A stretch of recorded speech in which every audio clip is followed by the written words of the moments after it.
The Hunter's Game. The Zarkonians considered themselves the undisputed masters of the intergalactic hunt. For 17 generations, they had traversed the cosmos in search of worthy prey, establishing themselves as apex predators across 3 galactic arms. Their biology had evolved for the pursuit: powerful legs that could propel them at tremendous speeds, enhanced vision that could track the slightest movement, and reflexes that bordered on precognition.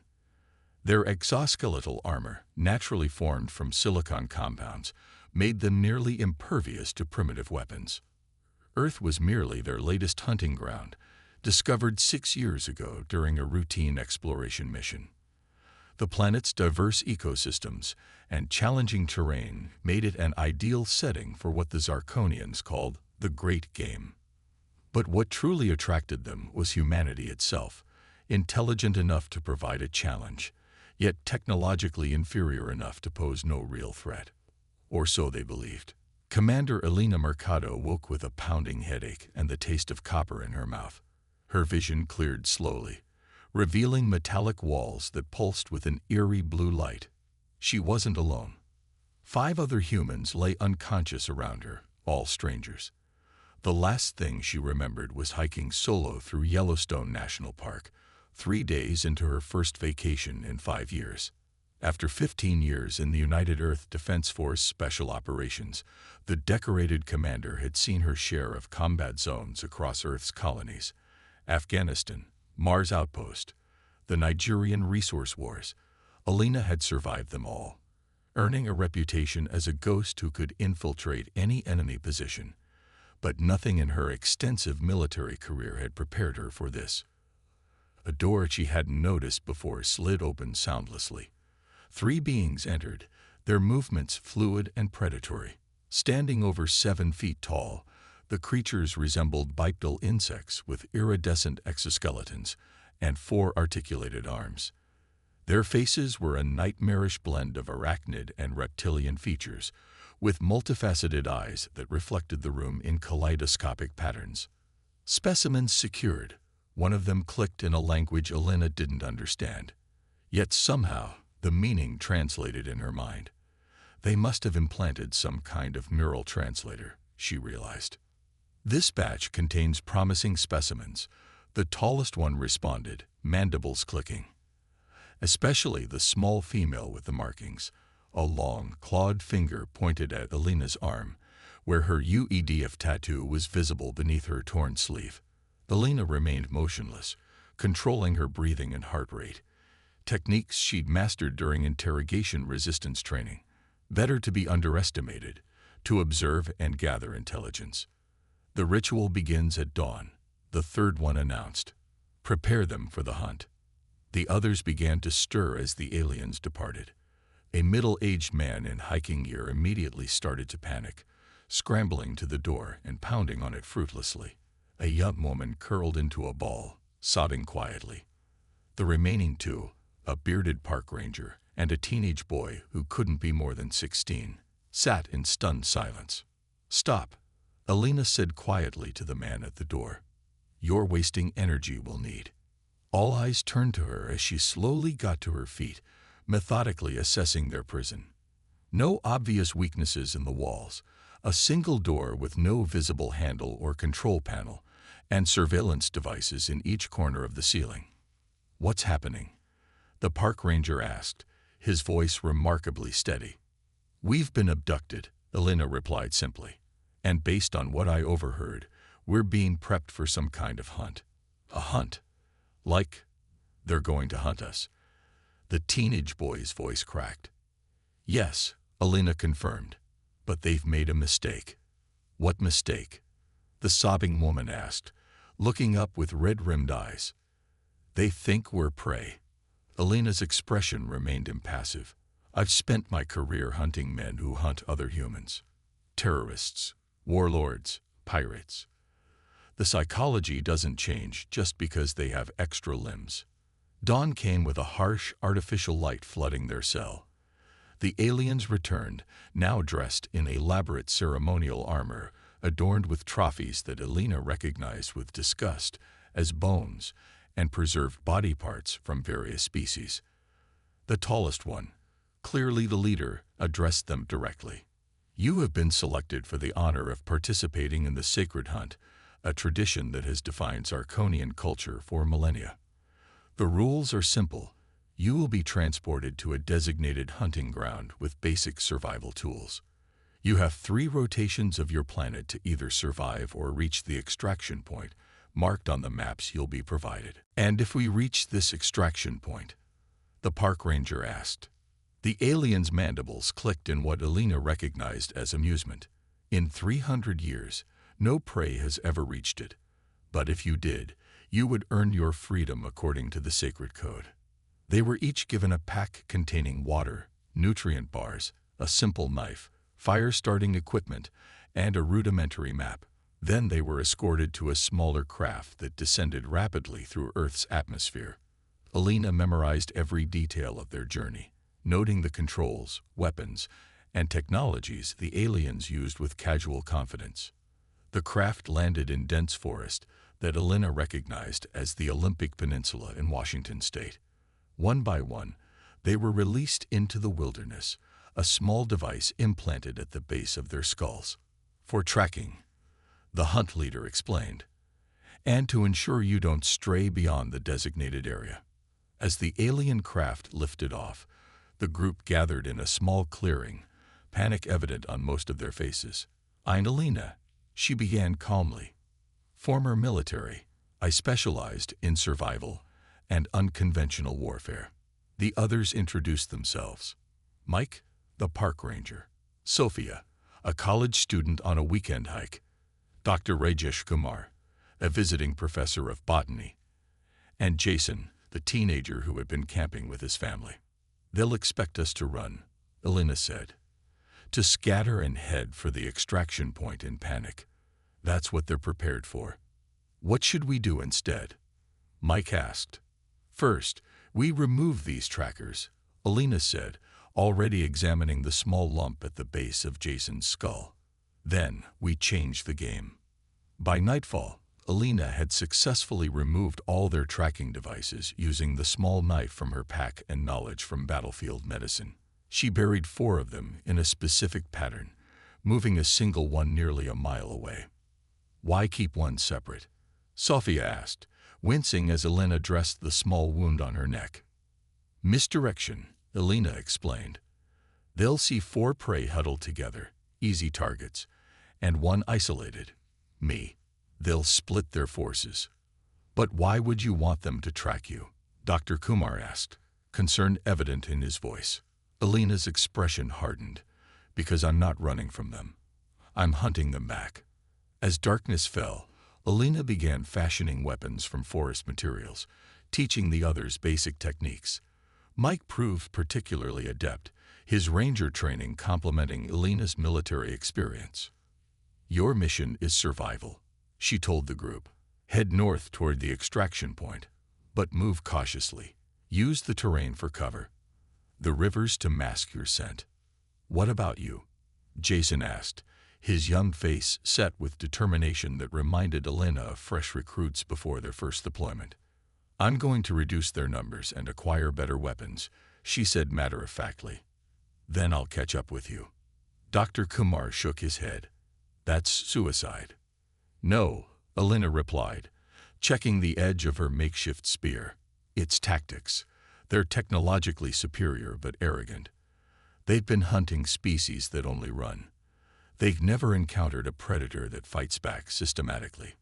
As the first alien patrol craft hummed overhead, Alina gave final instructions to the group. Then she disappeared into the darkness, moving like a shadow through the forest she'd been trained to navigate in complete darkness. The first Zarkonian hunter died before he even realized he was being stalked. Alina studied his equipment carefully before appropriating what she could use: a communication device, a weapon resembling a ceremonial spear that hummed with energy, and a small device that appeared to be a scanner. She left the body arranged deliberately at the foot of a massive cedar tree, position to be found. On the trunk above, she carved a message using the energy spear: "Now you are the hunted." By dawn of the second day, The Zarkonians had discovered their dead comrade. Their communications, now monitored by Elena through the stolen device, revealed growing confusion and the first hints of concern. Impossible, the hunt leader's voice crackled through the device. No prey has ever turned hunter. Elena smiled grimly as she prepared her next ambush.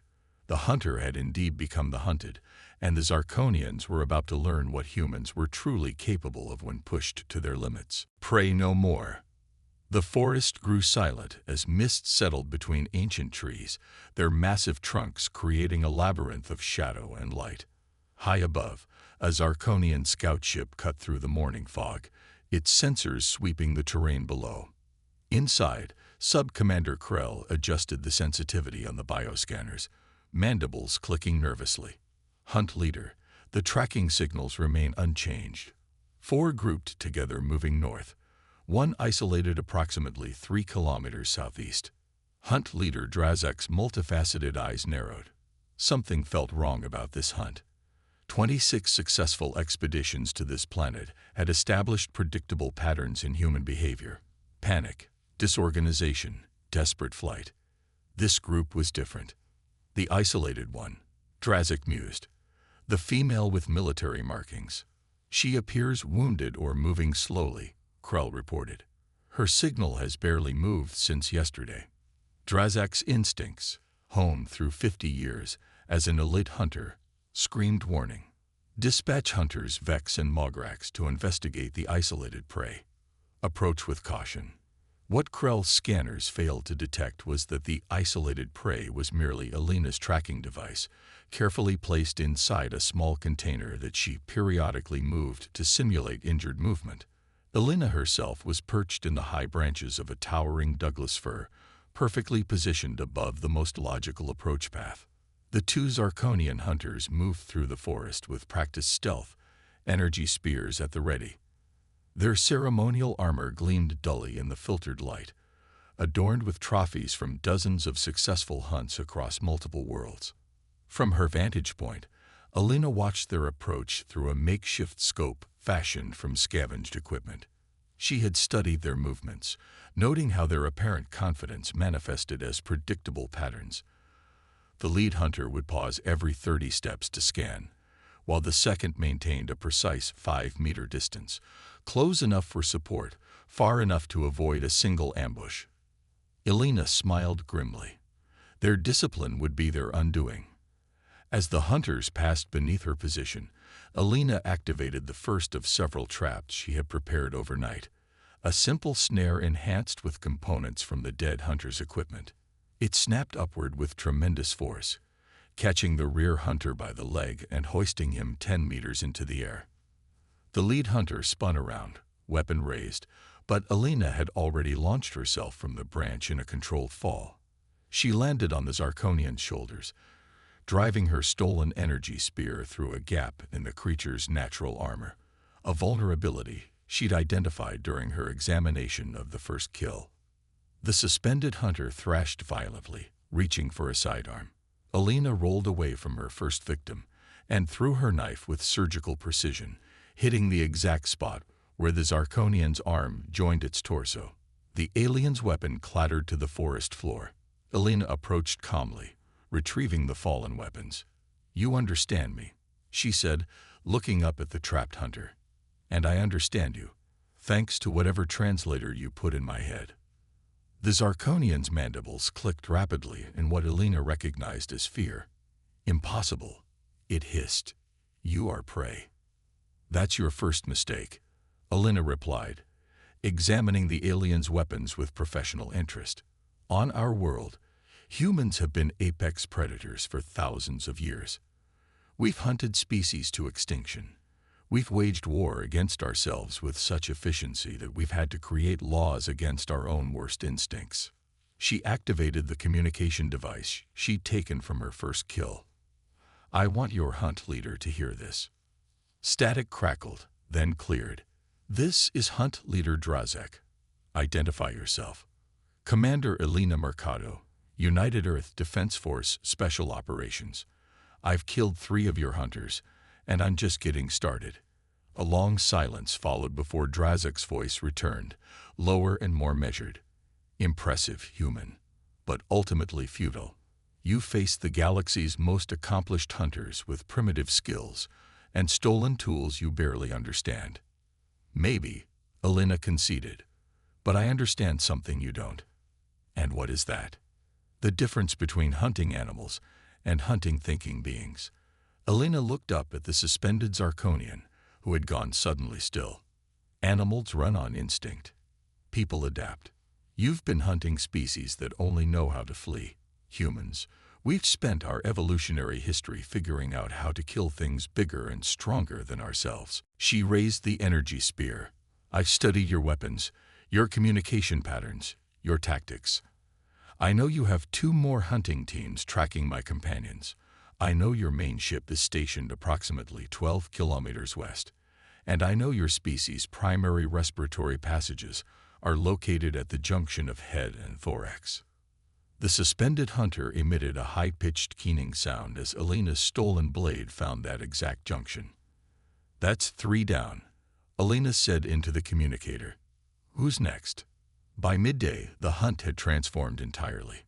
The Zarkonians, initially confident in their technological superiority, found themselves confronting an enemy who understood psychological warfare better than they did.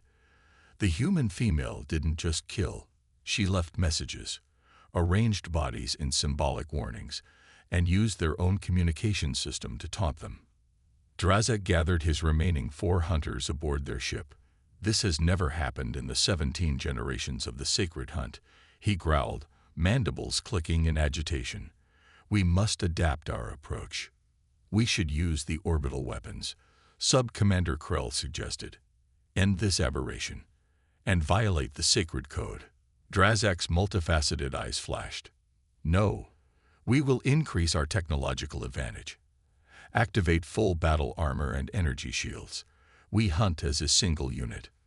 Meanwhile, Elena had reunited with her group, finding them remarkably intact and well-organized. Mike had led them north as instructed, using his ranger skills to keep them hidden and fed. You're alive, Sophia exclaimed as Elena slipped into their camp. And well-armed, Mike noted, eyeing the alien weapons Elena carried. Elena quickly briefed them on the situation.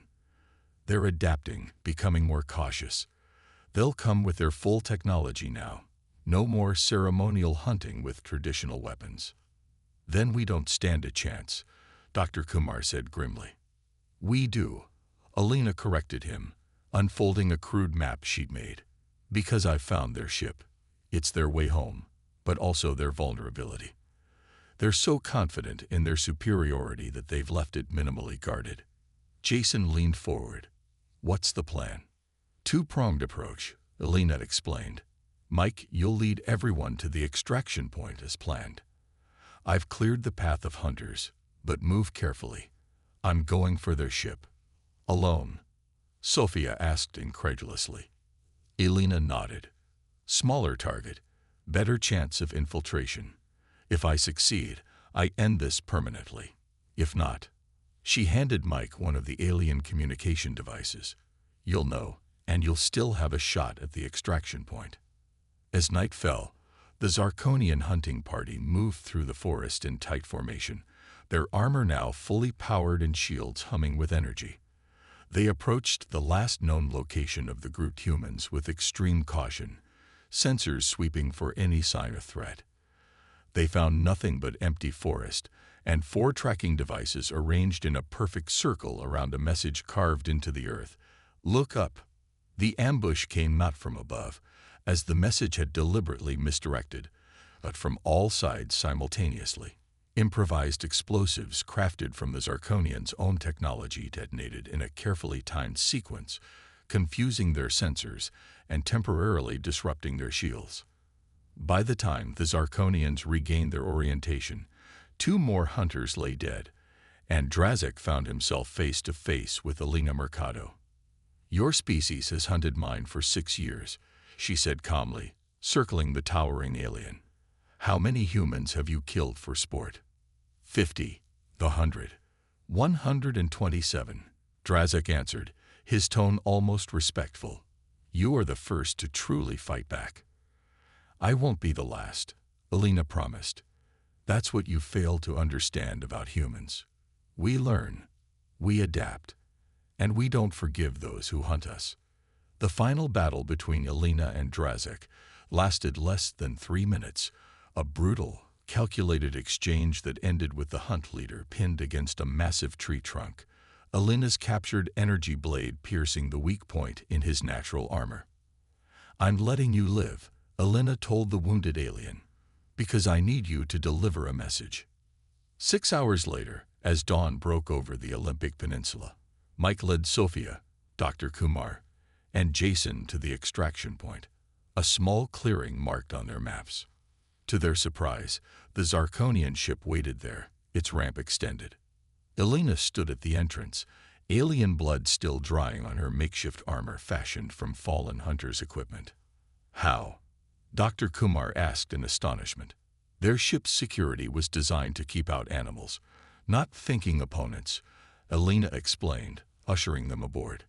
"And their command systems are remarkably similar to some of the experimental tech I worked with in Special Ops." As the ship lifted off, Jason peered anxiously at the controls Alina manipulated with growing confidence. "Where are we going?" "First, to return you all home," Alina replied. "Then I'm taking this ship to UEDF headquarters. The data in its systems documents 26 previous hunting expeditions to Earth, details of their home world, their technology, everything we need." "And the hunt leader?" Sophia asked. "I sent him home," Alina said grimly, "with a warning transmitted to his entire species. Earth is now off limits. The next hunting party won't find prey. They'll find an entire planet of predators ready for them." 3 months later, in a secure briefing room beneath Geneva, Alina stood before the assembled leaders of the United Earth Defense Force. The data recovered from the Zarkonian ship had revolutionized human understanding of interstellar threats and accelerated their technology by decades. "Commander Mercado," the UEDF Secretary General began, "your actions have not only saved your fellow abductees, but potentially all of humanity. Intelligence suggests the Zarkonians have spread word of Earth throughout their sector of space." "What word is that, sir?" Alina asked. A rare smile crossed the Secretary General's face. "They've reclassified our planet in their databases. Earth is now categorized as extreme danger, apex predator world. It seems you've given humanity quite a reputation." Alina nodded slightly. "Good. In a dangerous galaxy, it's better to be feared than hunted." As she left the briefing room, messages were already being intercepted across distant star systems, warnings spreading among spacefaring species about the small blue planet where the hunters became the hunted, and one human changed everything.